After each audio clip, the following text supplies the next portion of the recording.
बिस्मिल्लाहिर्रहमानिर्रहीम। अस्सलाम वालेकुम। डियर स्टूडेंट्स, आज हम बात करेंगे ह्यूमन आई के स्ट्रक्चर पर। उसका एक्सटर्नल और इंटरनल स्ट्रक्चर की बात करेंगे और हम उसके फंक्शनिंग की बात भी करेंगे। डियर स्टूडेंट्स, उम्मीद है आप मेरे तमाम लेसन्स को पसंद कर रहे होंगे। मुझे आपका फीडबैक बहुत ज़रूरी है ताकि मैं अपने इन लेक्चर्स को मज़ीद बेहतर कर सकूं। आपका फीडबैक मैसेजेस की सूरत में मुझे अगर मिलेगा तो मैं आपका शुक्रगुजार हूं। और मेरे इस चैनल की मज़ीद बेहतरी के लिए आपसे दरख्वास्त है कि अपना फीडबैक ज़रूर दें, चैनल को सब्सक्राइब करें और अपने कमेंट्स ज़रूर मुझे दें। चलें स्टूडेंट्स, अब हम स्टार्ट करते हैं आई के स्ट्रक्चर के बारे में। तो आई का जो स्ट्रक्चर है ह्यूमन आई, ये बेसिकली एक रिसेप्टर है और ये रिसेप्टर है रोशनी के लिए। ह्यूमन आई हमारे स्कल में, खोपड़ी में एक छोटा सा ऑर्बिट या एक गड़ा है जिसको कहा जाता है आई सॉकेट। आई सॉकेट के अंदर हमारी आंख मौजूद है और आई सॉकेट के अंदर हमारी आंख की मौजूदगी बेसिकली हिफाजत के लिए है। और अगर मैं बात करूं आई के स्ट्रक्चर के हवाले से, तो आई के स्ट्रक्चर को हमने दो हिस्सों में डिवाइड किया है। एक है external structure of the eye और दूसरा है internal structure of the eye. External structure of the eye में हम यहाँ पर देख सकते हैं आसानी कि हमारी आंख जो है वो प्रोटेक्टेड है with the help of eyelids. तो ये आईलिड्स क्या हैं, ये देखते हैं। ये आईलिड्स जो हैं यहाँ पर मौजूद, मैं पेन की मदद से इसको जो है वो दिखाता हूँ आपको कि आईलेट्स जो हैं ये किस तरह से हमारे लिए बेहतर है। तो अगर हम देखें कि आईलेट्स जो हैं ये बेसिकली एक स्किन है, और ये स्किन जब तेज रोशनी आती है, जब डस्ट आती है, जब तेज हवा आती है, तो ये आईलिड जो है ये बंद हो जाती है और हमारी आंख महफूज हो जाती है। ना सिर्फ ये बल्कि आईलिड जो है ये वाइप करती हैं आईज को और प्रिवेंट करती हैं डिहाइड्रेशन से। जिस तरह के गाड़ी पर लगे हुए वाइपर आपके विंड स्क्रीन को, सामने के शीशे को साफ करती रहती हैं, इसी तरह ये आईलिड्स भी जब आंखें झपकाते हैं तो आपके सामने के लेयर को साफ करती रहती हैं आंखें। और इस तरह आंख आपकी महफूज भी रहती है और उस पर कोई स्क्रैच नहीं आता और विजन आपका क्लियर रहता है। दूसरे नंबर पर आप अगर यहाँ पर देखिए तो आई में कोने पर लिखे हुए हैं टीयर ग्लैंड्स। तो देखिए टीयर ग्लैंड्स और टीयर डक्ट मौजूद है और इनमें से टीयर निकलता है जिसे हम आंसू कहते हैं। Tear actually the combination of water and sodium chloride NaCl। तो पानी जो है वो मॉइस्ट रखता है inner layer of the outer layer of this eye. और ना सिर्फ ये कि ये इसको बहुत ज़्यादा मॉइस्ट रखता है, बल्कि इसमें सोडियम क्लोराइड की मौजूदगी जो है वो बैक्टीरिया को किल करने में हेल्प करती है। और इस तरह हवा में मौजूद जो बैक्टीरिया आपकी आंख पर चिपक जाते हैं वो किसी भी तरह आपको नुकसान नहीं दे सकते। इस सोडियम क्लोराइड की वजह से वो खत्म हो जाते हैं, किल हो जाते हैं और इन्फेक्शन नहीं हो पाता। मजीद ये कि मॉइस्ट रहने की वजह से जब आईलिड हम आंखें झपकते हैं तो स्क्रैचेस नहीं आते और जो गंदगी है वो इन आंसुओं के साथ आपकी आंख के किनारों पर जमा हो जाती है और इस तरह हमारी आंख हर वक्त साफ रहती है। इसके बाद आप अगर देखिए आंख के ऊपर हमारी जो है वो आईब्रोज होती हैं। आईब्रोज और ये आई लैशेज जो ये आंख के बाल हैं, इन दोनों का काम ही ये है कि बहुत ही फाइन पार्टिकल जो हवा में होते हैं, डस्ट पार्टिकल्स होते हैं, उनसे आपकी आंख को बचाना। अब आते हैं हम आई के इंटरनल स्ट्रक्चर की तरफ। तो आई के जो इंटरनल स्ट्रक्चर को हमने तीन हिस्सों में डिवाइड किया है, या तीन लेयर्स में कह लीजिए। आउटर लेयर, मिडल लेयर और इनर लेयर। देखिए आउटर लेयर में सबसे बाहर जो लेयर आपको नजर आ रही है वो सबसे बैरूनी लेयर का नाम है सेक्लेरा। ये देखिए सेक्लेरा यहाँ पर आपको नजर आ रही होगी इस डायग्राम में। तो जो सेक्लेरा है ये एक ऐसी लेयर है जो कि ट्रांसपेरेंट भी है, जो कि टफ भी है, और ये लाइट को रिफ्रैक्ट करती है, बेंड करती है, आंख के अंदर जाने में उसकी हेल्प करती है। और आई उसको फोकस करके उस पॉइंट पर इकट्ठा करती है जहां पर इमेज बनना होता है। तो इसका काम प्रोटेक्शन है इस लेयर का। और ये टफ है और ये ट्रांसपेरेंट है और ये रोशनी की रेस को बेंड करती है आंख के अंदर। अच्छा, इसके बाद सेक्युलर के बाद जो दूसरी लेयर है वो है कॉर्निया। तो ये देखिए कि जो ये कॉर्निया है ये भी एक टफ और ट्रांसपेरेंट लेयर है और उसका काम भी लाइट रेज को इंटीरियर ऑफ द आई में बेंड करवाना होता है। इसके बाद मिडिल लेयर में आ जाते हैं। मिडिल लेयर में कोराइड देखिए यहाँ पर कोराइड आपको यहाँ पीछे नजर आ रही है। ये कोराइड की जो लेयर है ये डार्क इन कलर है, और इस कोराइड लेयर को अगर हम आगे की तरफ देखें तो यही लेयर आगे की तरफ जाती हुई बना रही है आयरस। तो ये आयरस जो है और जो कोराइड है, इनका बड़ा गहरा ताल्लुक है। तो क्लोराइड की अगर हम बात करें, इट कंटेन ब्लड वेसल, और यहाँ डायग्राम में नजर भी आ रहा है कि ये इनर लेयर में है और इसमें ब्लड वेसल्स हैं, ये डार्क इन कलर है। और डार्क कलर जो है वो प्रिवेंट करता है रिफ्लेक्शन विद इन द आई।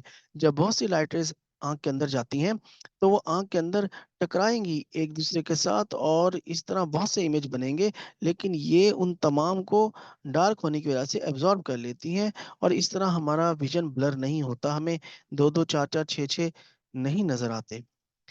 अब यही जो क्लोराइड लेयर है, ये बेंड करती है और फॉर्म कर रही है एक मस्कुलर रिंग को।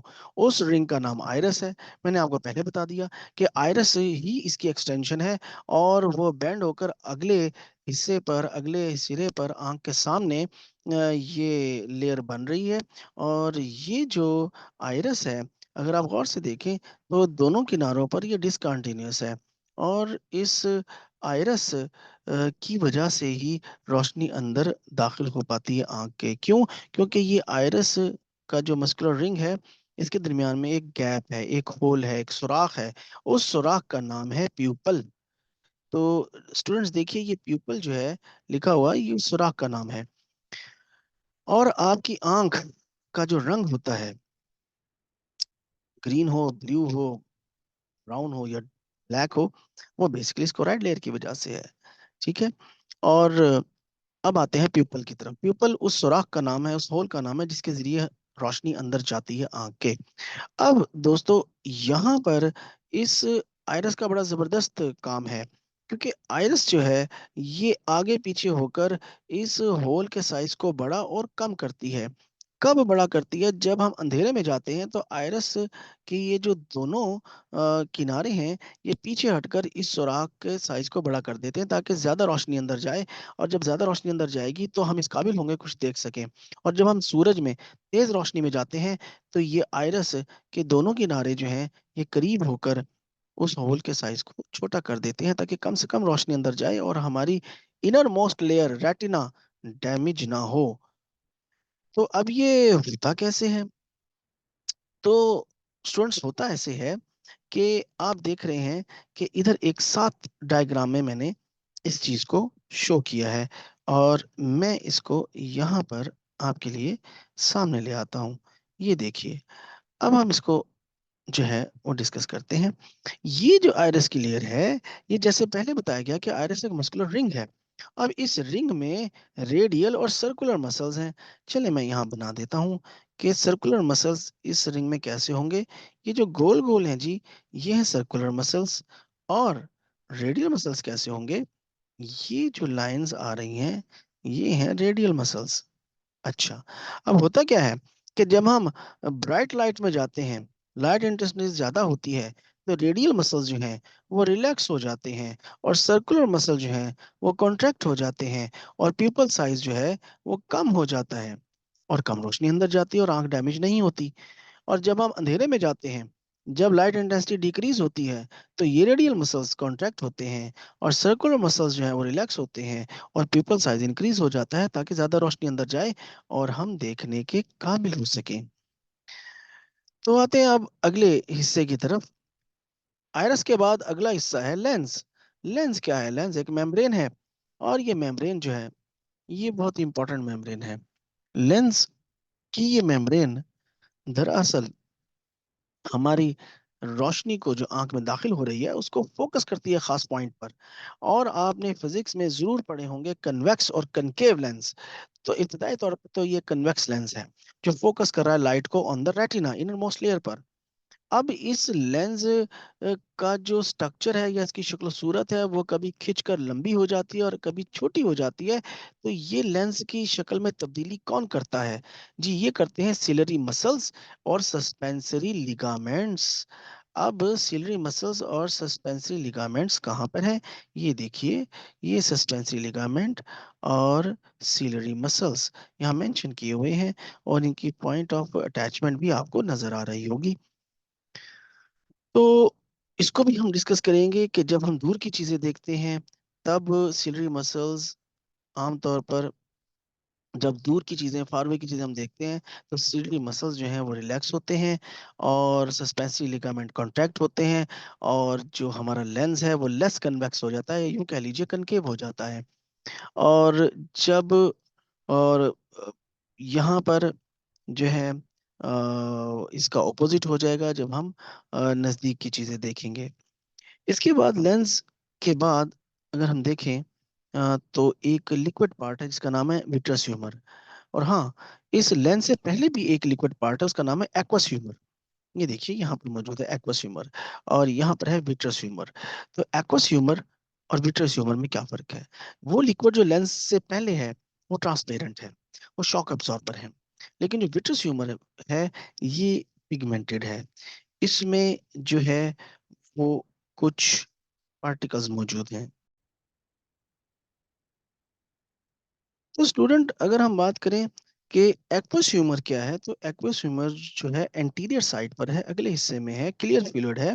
जबकि पोस्टीरियर चैम्बर में jelly like fluid vitreous humour जो कि पिगमेंटेड है, ये मैक्सिमम लाइट रेज को एब्जॉर्ब कर सकता है और ये शॉक एब्जॉर्बर भी है। ठीक है। अब इसके बाद हम आ जाते हैं इससे अगली लेयर की तरफ, जो इनर मोस्ट लेयर है, और उस लेयर का नाम है रेटिना। ठीक है। और सेक्लेरा जो है वो पीछे तक मौजूद है, सेक्लेरा शुरू में भी थी और रेटिना लेयर रह गई। अब रेटिना को अगर हम एक्सप्लेन करें कि रेटिना क्या है, तो रेटिना के बारे में मैं ये कहूँगा कि सबसे अहम लेयर जो है वो रेटिना ही है। क्यों? क्योंकि रेटिना जो है it is made up of road और कॉन सेल्स। अब ये रोड और कॉन सेल्स क्या होते हैं? देखिए, जो रॉड सेल्स होते हैं उनका काम ये होता है कि विजन प्रोवाइड करना। रोशनी अंदर जाएगी और चूंकि इस पूरी लेयर पर, इस पूरी रेटिना की लेयर पर रॉड और कॉन सेल्स ही मौजूद हैं।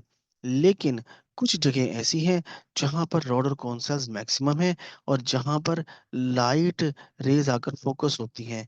ये वो पॉइंट है जो मैं यहाँ पर लेबल कर रहा हूँ। और फोबिया इसको कहा जाता है, येलो स्पॉट भी कहा जाता है।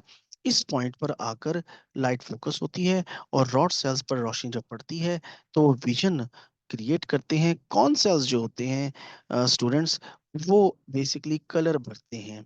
और जो रॉड सेल्स हैं उनके अंदर खास किस्म की प्रोटीन है जिसका नाम है रेडॉप्सिन प्रोटीन। ये रेडॉप्सिन प्रोटीन जो है उस रोशनी की वजह से ब्रेक होती है और हमें बेसिक जो रॉड सेल्स हैं, रेड, ब्लू और ग्रीन, उनके कॉम्बिनेशन से तमाम कलर्स नजर आते हैं।